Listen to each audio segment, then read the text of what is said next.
I'm here with BRUCE PANNIER, a longtime journalist and senior correspondent covering Central Asia for Radio Free Europe, Radio Liberty.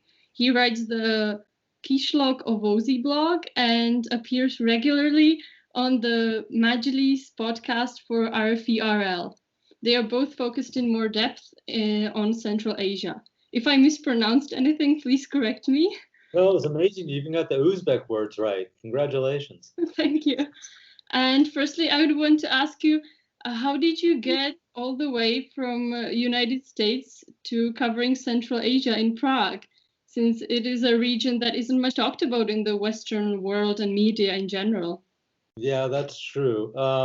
Okay, I'll try to make this story as short as possible. When I was in college long ago and in Colorado, I was doing, I also did Russian studies and was learning Russian. For another reason, I wanted to take another language, but I thought Russian would be good to get my mind set for something a little tougher than English or Spanish. So at the time when I was about to finish college, Columbia University in New York City, and I'm wearing the sweatshirt actually, was offering scholarships to people for graduate school if they wanted to do Soviet economics or Central Asia, because no one was doing those things. So I fortunately picked Central Asia, since if I had picked Soviet economics, I probably would never have gotten a job. But so I picked Central Asia, and I got money to go to Columbia University and study Central Asia, and it was still the Soviet days, of course. So we didn't have so much material. I mean, today there's so much more material than there was then. But anyway, I was studying that, and I got to go to Tashkent State University in the summer of 1990. That's in Uzbekistan. It had been the Uzbek Soviet Socialist Republic. And then in 1992 and 3, there was a project with the University of Manchester and the Soros Foundation, and they were doing sociological research in a bunch of different countries, in regions, but one of the regions was Central Asia.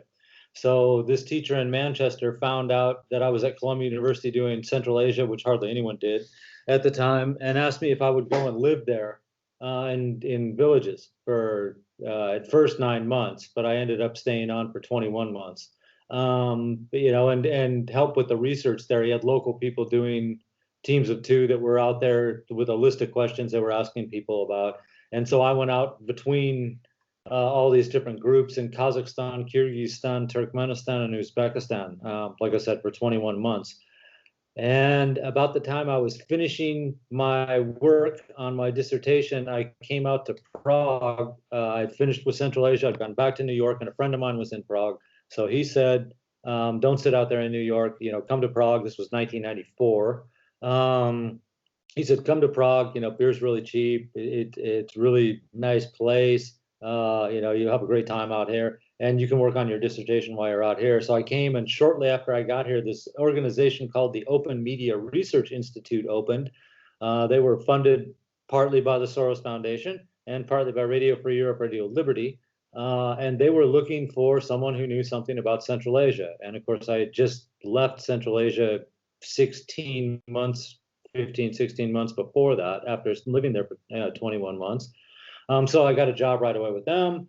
They went out of business eventually because the radio I guess Soros didn't want to fund them. I can't remember who. But anyway, the Radio Free Europe took 8 people from the Open Media Research Institute, and I was one of them. And since then, I've been working in Radio Free Europe, Radio Liberty, and going back to Central Asia whenever something big is happening, or sometimes just to go through the neighborhood and see how things are and how they're changing out there. And that's the short version of that story, I think. So does it help you that you speak Russian for covering Central Asia? Since I noticed that you post or repost some Russian articles on your Twitter account, so I assume you speak quite well. Oh yeah, I've been obviously when I had already been taking Russian when I was in college, and then I took more Russian language when I was at Columbia University, and then of course I was living out in these places.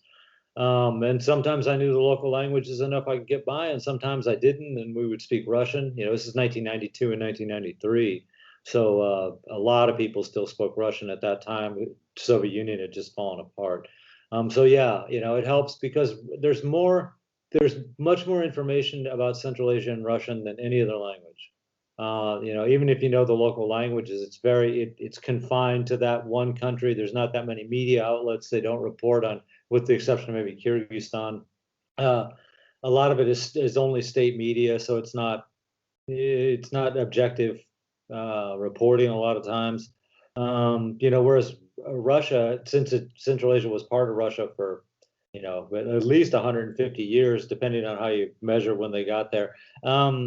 There's just an abundance of information out there. More, like I said, more than any other language I can think of. You can find out about Central Asia if you know Russian. So that's the one I look at the most. And now, if I can ask a few more questions about your profession as a journalist, because one of the things that I'm most worried about as a possible future journalist is the quick pace and sort of stress in the field. So does it have to be like this, and is it manageable, or how do you personally cope with it? It's not. I think you can get into it pretty easily, no matter what. At the radio, I've done a bunch of different jobs. I mean, usually I write about Central Asia, but sometimes I would work on the news desk, and I'd write about any big event that was happening. So hopefully in one of the countries we cover. But anyway, even big what stuff that happened in the European Union, big events maybe in Northern Africa, all kinds of stuff like that. And then you have to write these 150-word reports really quick that they're going to translate and use on the radio for their broadcasts. So it can get hectic. But that said, it seemed like it's always not so difficult to adapt to the pace. And sometimes, like in my case anyway, you get lucky and you get to go out to places and spend, a few weeks. I went to Kyrgyzstan in 2015 because they were having parliamentary elections, and I spent 18 days just driving all around the country and asking people what they knew about elections and did they plan to vote. And Kyrgyzstan, of course, is 90% mountains, so it was beautiful driving around. I covered 3,000 kilometers, went all over the country to talk to people, and that was, I would write every 2 days, sometimes every day, but it was a real relaxed atmosphere, and it was just based on what you saw. It was very easy to write about. All I had to do was remember what happened that day. So, I mean, you mentioned that obviously technology is getting better, so you have to tape people and get audio, and now it's better if you can get video somehow, and you have to cut that all up. But it's a lot of fun to know all these things, to get everything set up and sent off to Prague and see that your photos were used and maybe your video was used and your article was used, and so there's a feeling of satisfaction too. And there's a lot of times I thought I had so much to do I might not ever finish, but I always did. And that's a good feeling too, that when it's over and And if you're not writing something really quick, like these really quick reports you were talking about, but it's like a medium-sized story per se, how long does that usually take you? Or it probably really depends whether you're asking Kyrgyz people from house to house or when it's something research on the internet, but still, if you could sort of estimate. Yeah, well, it's, obviously I've written some longer ones for the radio, and then remembering that there's supposed to be about 1,000 words if you can do it. But every now and then I've been able to do 2,500 or 3,000, and it takes, it takes a little while to look up more just of the details. I think with anyone who's been covering a specific area for a while, and I have been doing Central Asia for, 35 years now. So I always remember, and I was out there too at the start. So I always remember things that happened. When I see something that happened, I can remember the history that goes around this. I have to look up the exact dates, and maybe find some quotes from somebody. I remember somebody in 1998 said something like this about it, and I have to go back and find out exactly what they said. It's obviously faster now than it was in the old days. When I started, then I would have to write about energy, right? Because there's a lot of oil and gas and things in Central Asia, and they sell it off and make a lot of money. And then you had to do a lot of research because obviously I didn't know that much about natural gas or oil or later uranium, and solar and wind power and things like that. But it was fun. I started doing that, and it took a while to get, at first you keep as close to the script, whatever you're reading. You can't copy that because that's plagiarism, but you try to figure out if you understand that and say it a different way, but as close to exactly what you see you know, as possible, so that you don't stray out and someone says this isn't what, that's not what is happening, that's not what that means. But then you get, after a while, same like anything else, after a while you've been working at this and you're familiar with the terms, and all the figures and things they provide, and then it becomes very, very easy to do it. And in fact, I even, to the point where I liked covering that better than most other topics, even though I hated it when I started, because I didn't, 1,000,000,000 cubic meters of gas. How much is that? I don't know. Now I do. How many barrels of oil in a ton? I had no idea, until I started covering that. And then after a while, like you said, you just get it, and you can read 3 sentences and understand exactly what's going on, with that kind of in the energy business. So, but it took a while, like I said, just to learn the terminology. And I think it's like that with everything. No matter what topic, I always hoped that I would write about as many different things as possible, so I would know as much about as many different things as possible. And you end up, having to look into people's constitutions and go through that, or contracts that they've signed, or you know, things like that. And obviously, when you're unfamiliar with that, it takes a little patience and a little while to make sure you get everything right. But if you do it again a couple times, then, like I said, you get familiar with the topic, and it becomes much easier and real satisfying too, to that there's a small group of people who know about this stuff, and you're one of those small group of people that knows about it. It's good to hear when you say that things get easier. Yeah, they do. But I suppose you had a head start as well, since you studied Central Asia in school, and then you traveled there. So that was something that might probably helped you when researching and stuff like that. Whereas if someone would, start writing about it with no background of knowing about the topic and stuff. What would you recommend to a future journalist to study or to get experience? Well, as far as study, I suppose if you're going to be a journalist, ideally you want to get a job anyway. You'd want to be able to say you could cover as many, like I just said, as many different topics as possible. There are some people who go out and just cover war stories, right? And so I've never really understood those, having been in conflict areas before. I was glad when I left. But some people just cover that. If they're going to do that, then they probably don't need to know about world global economics, or a lot about the internet, past how to send off articles and things like that. But if like it said, was talking about working on the news desk, it's better, I think, anyway, if you know a lot of stuff, a wide variety of topics. You can always specialize in something later if there's something you really like, or something that your employer says, wow, you did a really good job with this or something.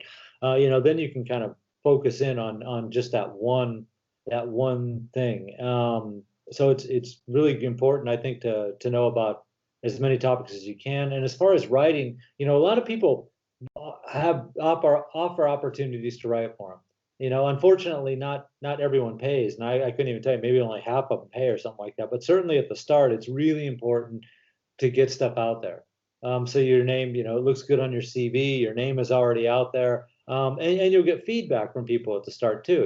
Again, you were saying that I already knew the Central Asia, so it must have helped me when I started doing journalism. Yes and no, because I was used to writing academic articles, right? So when I started working at the news desk, for RFE, they were, like I said, they were working in stories that were 150 words or 1,000 words. And then, when you're coming out of grad school, you're like, how can you say anything? And it's impossible. 1,000 words is nothing. That's the introduction to what you're going to say, So they had to train me all the time and say, it can't be this long, because we were really radio when I started more than anything else. It had to be translated. You had to adjust your language. It was, if I was going to hand this over to people who spoke, Kyrgyz, Kazakh, Tajik, Turkmen, and Uzbek, if I used a lot of fancy words like I used at Columbia University, they'd be at the dictionary constantly. So I had to simplify what I said and make sure that it was very, very clear, so that no one could interpret it the wrong way. If you use clever words or something that in your own language, the nuance and then, like I said, they look it up in the dictionary. It has 7 different meanings, and they pick one, and it might not be the right one. So that, that was one of the, just an example. And I think, that applies to other ways. When you write, someone might say, this isn't how you write, this isn't how you do this. This isn't how you write this story, or you can't say this sentence, you can't say it this way.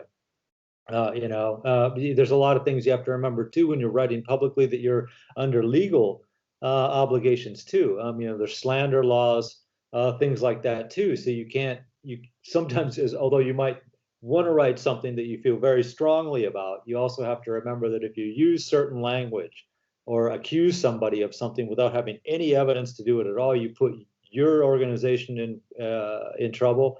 And it gives you a bad name, So it is good that people at the start say you can't, don't do it like this, and help you out a little bit. So it's really the experience. I mean, it's frustrating sometimes because I wrote stuff that I thought was just perfect, when I started working for the radio, and I'm like, and they'd say, I thought I couldn't touch it, and then they'd say, no, we can't. You can't say it like this. We can't use it like this, And I'm like, but that's my best part. And they say we can't use it. You have it's 1,600 words. We have to lose like 600 words out of this part. So I put some parts in here that I don't think are so important. And I'm looking at it and going, no, but to understand, you have to you have to know this, and so.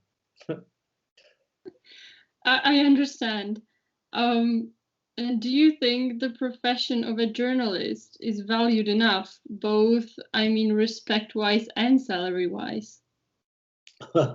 Probably most journalists would say no to both.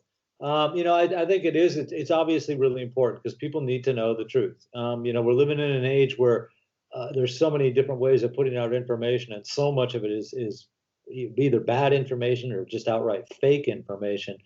So in that regard, I think true journalism is probably more important than it ever has been before, because people need to know a lot of times what is really going on. And I don't have to tell you, with the pandemic, this was one of those things too. I mean, there was, 1,000 different stories of what could happen to you, and what would work to keep it away and what wouldn't work to keep it away. And, on and on and on. So it was really important that there was journalists out there who were going to health officials all the time and saying, tell me what, based on what what should people be doing, right now to protect themselves. That's just one example. It's certainly in politics, it's important to know what's going on, so that you're not getting cheated by your local government or the government or whoever. So it is very important. Now, do you get enough money for doing that? Again, this is tough. I think almost everyone that does journalism does it because it's just something they like to do. I imagine there are some journalists that are making, if you're on TV, yeah, sure, an anchor person or something like that. But if you're one of the people that goes out to cover press conferences and things like that, then you probably don't get a huge amount of money. But eventually you'll get to write, chances are you'll get to write about stuff that you really like to write about. And you'll be known for writing about that. So people will seek you out, if they're looking for more information, or if they think the story has to be covered just right, it's too complicated for anyone else to understand, whatever, they go, we want that person right there to go and cover the story, and that's a good feeling. And and you get to see a lot of things and meet a lot of people. So when I think about, all the people that I ran into at the radio, heads of state, ambassadors, people like that I just never would have met, otherwise, or seen if I hadn't been working, as a journalist. So you do get that, and you're really, it's good to be informed too. I suppose that's one thing. Most of your friends would understand that, if something's going on in the world or in your country, if that's what you cover or something like that, that you probably know better than them what's happening out there. And so they're like, what do you think about that? Tell me why did, and stuff. So. And do you have any particular piece of advice for an upcoming young journalist or upcoming young journalists in general? Something that maybe helps you in your... Write as much as possible. The more you write, the better. And don't turn down anything, even if it sounds horrible. I wrote about a lot of stuff that didn't sound good when they pitched it to me. They said, we need a paper on this, and I was like, why are you looking at me? I don't want to do this.